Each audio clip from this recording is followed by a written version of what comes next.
Hi friends, చూస్తున్నారు కదా ఈరోజు మా ఇంట్లో ఎర్రబద్దాకు పప్పుతో ముద్ద చేసుకొని తింటే చాలా సూపర్గా ఉంటుంది. మీ ఊరిలో కూడా, మీ విలేజెస్లో కూడా ఇలాంటి ఆకుకూర చూస్తున్నారు కదా, ఎర్రబద్దాకు. ఇది ఎర్రబద్దాకు అంటారు, పప్పులోకి వేస్తారు. ఇది ఎక్కడ దొరుకుతుందంటే చాలా వరకు విలేజ్లో అయితే ఇక్కడ దొరుకుతుందండి. ఇది చాలా అద్భుతంగా అయితే ఉంటుంది. ఈ ఎర్రబద్దాకు అంటారు.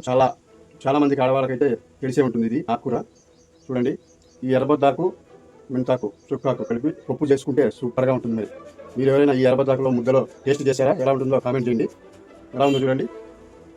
ఇది సామాన్యంగా దొరకదు బయట. ఇప్పుడు వర్షాలు పడుతున్నాయి కాబట్టి దొరుకుతుందండి. చూడండి ఎలా ఉందో. ఎర్రబద్దాకు అంటారు దీన్ని, గుర్తుపెట్టుకోండి. ఇలా ఉంటుంది ఎర్రబద్దాకు. చాలా అద్భుతంగా అయితే ఉందండి, సూపర్గా. దీంట్లో కాంబినేషన్ ఏ విధంగా ఉంటుందంటే ముద్ద, ఎర్రబద్దాకు పప్పు సూపర్గా ఉంటుంది. ఒకసారి టేస్ట్ చేసి చూడండి, మీకు కూడా నచ్చుతుంది. ఓకేనా ఫ్రెండ్స్? ప్రతి ఒక్కరు గుర్తుపెట్టుకోండి. దీంట్లోకి వచ్చి మెంతాకు, చుక్కాకు పడితే సూపర్గా ఉంటుంది పప్పు.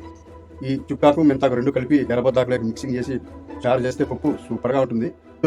కలిపి వేస్తే ఈ పప్పులేక ముద్ద అయితే వేడి వేడిగా రాగి ముద్ద సూపర్ సూపర్ సూపర్ సూపర్. మీరు ఎంతమంది ఇలాంటి కాంబినేషన్లో భోజనం చేశారో కామెంట్ చేయండి. ఎలా ఉంటుందో కూడా కామెంట్ చేయండి. ముద్ద, ఎర్రబద్దాకు పప్పు సూపర్ సూపర్. మళ్ళీ మా వీడియో ఇష్టమైతే 10 మందికి షేర్ చేయండి. ఇలాగే చూస్తుండండి. కొత్తగా చూస్తున్న వారైతే సబ్స్క్రైబ్ చేసుకోండి, ఫాలో అయిపోండి, 10 మందికి షేర్ చేయండి. Thanks for watching.